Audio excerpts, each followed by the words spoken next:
Emphasize says, all hail the furry. I don't know what that means, emphasize. Thank you. All right, guys, that is going to be the end of our socialism tour, but we've got a lot more to talk about. And I want to talk about the gender affirming new emergency rule bill in Missouri. Who here has heard about the new rule that's in Missouri that is restricting access to gender transition surgery and care? I actually was really excited about this.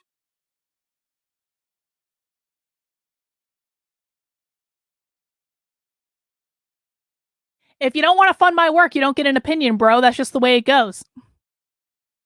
Bree in S7 of the 100, they brainwashed people so that they'd be willing to shoot your sibling, child, parent, BFF, so etc. in the head of the service of the ideology, or as they say, for all mankind. In season 7 of the 100, I agree with that, Bree. That's a really good point. Thank you for that. So, guys, the state of Missouri enacted an emergency rule last week that puts a lot of restrictions on transgender medical care in the state, not only for children, but for adults. Now, I have to say, when I first heard about this rule, I was, well, a little concerned because, again, I don't care if adults are trans. I don't care about any of that at all. And so I don't like rules restricting what adults can do with their bodies. I think that's intrusive. I think it goes beyond. However, and Taylor is making the same point as me. However, I went through and actually read the emergency rule and I actually agree with it. And I'm going to explain why I agree with it. But first, I want to read this article from Vice because I want to show you how the media lies and distorts this so that you can learn to identify it on your own. So Vice wrote this article, and it's Vice. So, I mean, gender affirming care for adults is now basically banned in Missouri. No, it's not. It's not banned in Missouri in any way.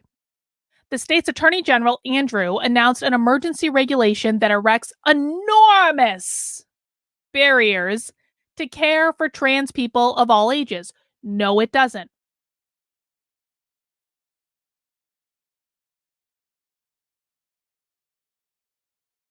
Missouri is the first state to severely restrict gender affirming care for transgender adults amid a nationwide GOP push to legislate away trans rights. The state's attorney general, Andrew, announced the emergency regulation on Thursday that aims to limit access to gender affirming care for Missourians by setting sweeping new rules for those seeking treatment. I will always fight to protect children because gender transition interventions are experimental. The emergency rule makes it impossible for transgender people of all ages to access gender affirming care unless they have exhibited a medically documented, long lasting, persistent, and intense pattern of gender dysphoria for 3 years.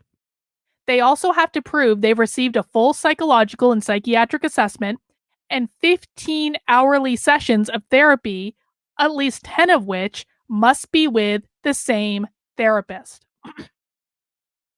This follows several anti-trans lobbyists, and lawmakers who've attempted to equate transness with severe mental illness. Now, here's what I want you to know about this rule. It does not apply to people who have already started to get this type of care. Well, I shouldn't say it doesn't apply. It does apply.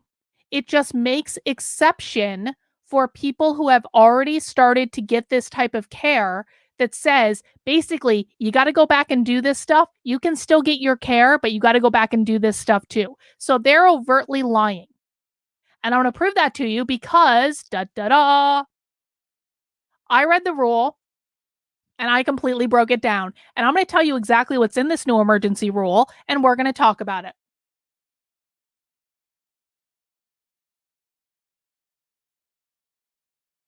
All right, guys. I'm sorry, I'm losing my voice, so I'm having to power through here. So I want to come down here. Okay, here is the Cliff's Note version of the rule. Number one, it applies to everyone of any age, adults included. Now, this is where I was like, I don't know about that.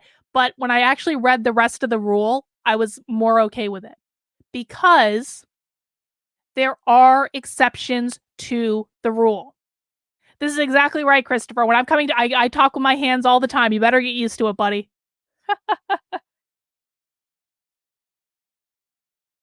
There are exceptions in the rule to exclude people from it who have verifiable genetic and biochemical conditions or precocious puberty.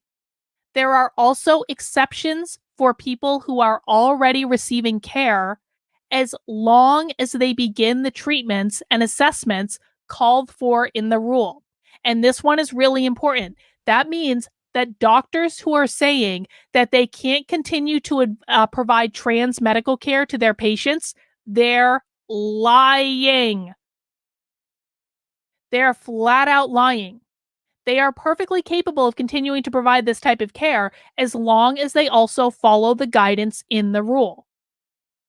Practitioners must annually assess patients for gender dysphoria, and there's a long list of disclosures they must make to patients. And every single one of these items, quite frankly, seems pretty reasonable to me. King Peter of the chat says, okay, anyone who has suffered depression and anxiety, if a doctor told you you could stop having those issues with a one-time surgery, would you? Yeah, I think most people would say yes to that, Peter. I agree. So here are the disclosures that doctors have to make to patients seeking trans medical care. They must tell patients that the treatment is considered experimental and not approved by the FDA. They must tell patients there is a lack of current evidence for the care of children and adolescents, particularly for puberty blockers, hormone therapy, and surgery. They must tell parents there is a study that found, regardless of treatment, trans people have twofold increase in mortality, and that does not decrease over time. I don't know about that emphasize, but okay, thank you for the money. They must tell parents that studies show the vast majority of children, 85%, grow out of it with time. They must tell patients that one study found that medicalization of children and adolescents presented an unacceptably high rate of doing harm. They must tell patients the Swedish National Board of Health and Welfare stated that for minors, the risks of suppressing puberty and hormonal treatment currently outweigh the benefits. They must tell patients that European researchers have found hormonal interventions can cause or worsen depression, at least in boys. They must tell people with trans friends that they are 70 times more likely to identify as trans. Check this out. This is actually amazing to me. People who, like, kids who have trans friends are 70 times more likely to identify as trans. I never heard that before.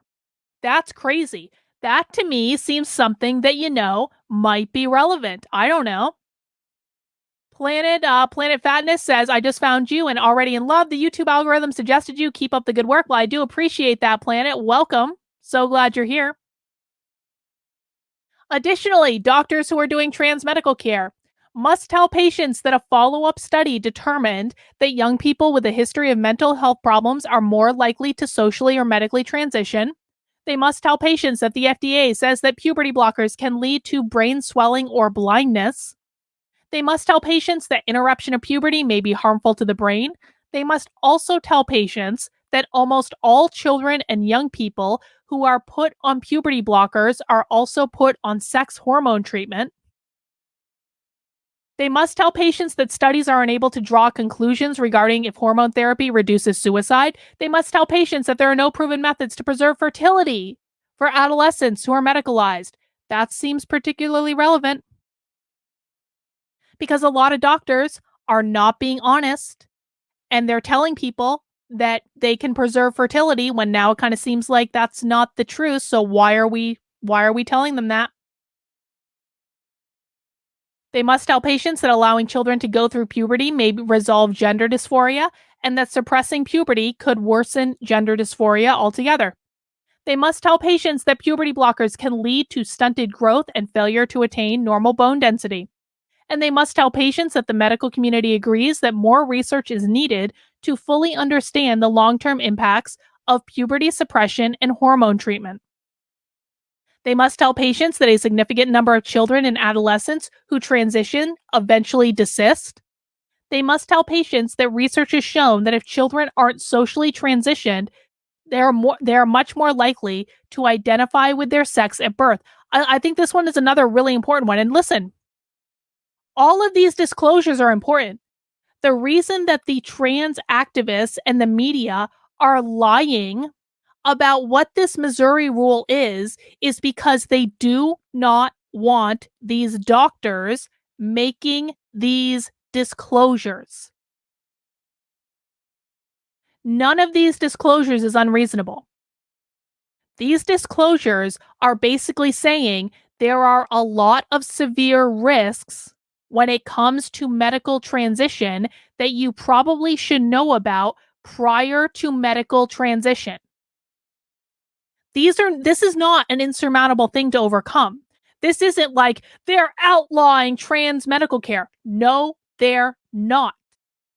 They're saying you need to be honest with your patients about what you're doing.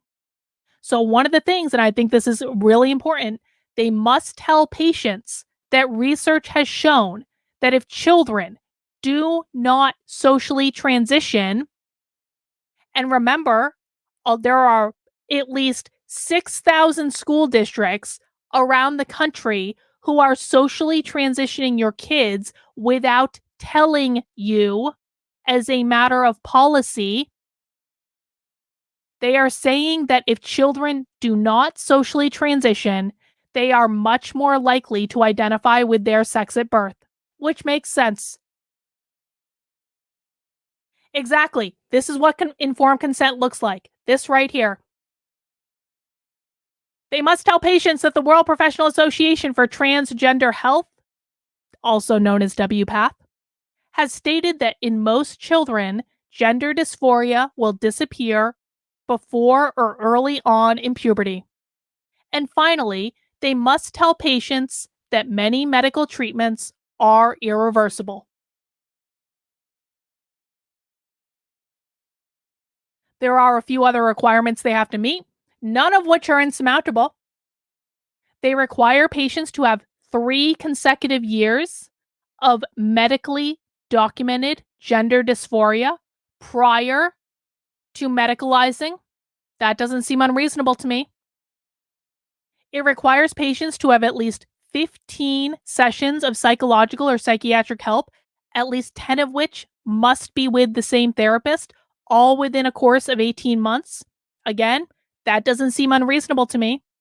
This is to assess what mental health problems patients may have. If in the course of those psychological or psychiatric treatments, they find out that the patients have existing mental health problems like anxiety, depression, etc., those mental health problems must be treated and resolved prior to gender transition medicalization. Again, that doesn't seem wrong to me. Emphasize says this is so doctors have legal remedy to lawsuits. I don't know that that's true, Emphasize. I think this is going to make it harder for doctors, not easier for doctors. And I really wish you would stop trolling in the super chats. I can display your super chat, but I don't like the trolling. I really don't. Let's see. So they're requiring that mental health problems be treated prior to medicalization. I think that makes sense. It requires patients to be screened for autism because they're starting to find that there is a direct link between autism and gender transition, which seems to be something worth exploring. If you have not seen the autistic sex ed expose that I did, if you're new to the channel, listen, if you are new to me and new to my channel, there is one thing that you need to watch before anything else: autistic sex education. Go watch, and actually, let me find it real quick. Let me find it. Boop. I will show you exactly what you need to watch. Autistic. There it is. There we go. You need to look up this expose I did on autistic sex education. If you have a child with autism, you need to watch this. No screwing around. Go on the Substack. You can find it there. Just look up autistic sex education. It'll come right up. This is next level. This is the most insane of the insane. But that's why I'm actually pretty okay with the idea of kids being screened for autism, because they are actually targeting autistic children with this messaging in schools right now. Okay. The rule also requires that children and adolescents are screened for a social media addiction. I think that's personally perfectly reasonable. A lot of kids are getting sucked into this ideology via social media. It requires that a patient who is not experiencing a social contagion with respect to their gender identity. It requires the doctor to have a procedure to track all adverse effects of gender transition for at least 15 years following transition. Again, one of the problems they're running into with a lot of the detransitioner stuff is that doctors are not tracking what happens to people after a certain amount of time, because in the first couple of years after transition, people are generally happy. And so doctors are saying, everyone is happy. Yay. Well, that turns out not to be true, because 5, 10, 15 years after transition, a lot of people are detransitioning. They're just not reporting it back to their doctor. So the doctors don't know. And so they're assuming everything is fine when it is, in fact, not fine. It requires that data about adverse effects be made available for study, which I think is pretty reasonable. And finally, it requires that written consent from the patient and their parents or guardians, if they're a minor, be obtained after the required disclosures above, and then renewed at least quarterly for the first 3 years of intervention, and twice a year after that. So, guys, anyone who's telling you, like Vice is, that Missouri has now made it impossible for people to medically transition, they are lying. And I just broke down why they're lying, because the rule clearly allows for exceptions for people who are already in the process of medically transitioning. And it basically just requires a whole metric F ton of disclosures. And it requires a little bit of additional screening for things that are perfectly reasonable. If your kid has autism and not gender dysphoria, don't you want to know that? If your kid has a social media addiction that's pushing the desire to gender transition, don't you want to know that? If your kid has other mental health problems that are influencing this desire to transition, don't you want to know that? I think this is all good things. I think this is common sense. I think this still allows real trans people to enter into a process of transitioning to live a life that's going to be better for them. I have no problem with that at all, but I also think it puts up reasonable safeguards to make sure that people are being prevented from transitioning who are not trans. If you I would highly recommend, if you have never listened to detransitioner stories, it is some of the most horrifying material that you will find on the internet. I can't even listen to a lot of them because it's too dark for me. It is awful. It is it is I'm going to use the word again. It is demonic what has been done to these children, because they were lied to by adults that they trusted. Their parents were lied to by their own doctors. It's really bad. And so, if states can put common sense measures in place to prevent detransitioners of the future, I'm all for it, man. I'm all for it. Let's find common sense ways to allow genuine trans people to live their best life in whatever way they want to, but protect people from having to go through the living hell of cutting off their own body parts, permanently sterilizing themselves, and then coming out to regret it a few years later when it is absolutely irreversible. I think it's a good thing.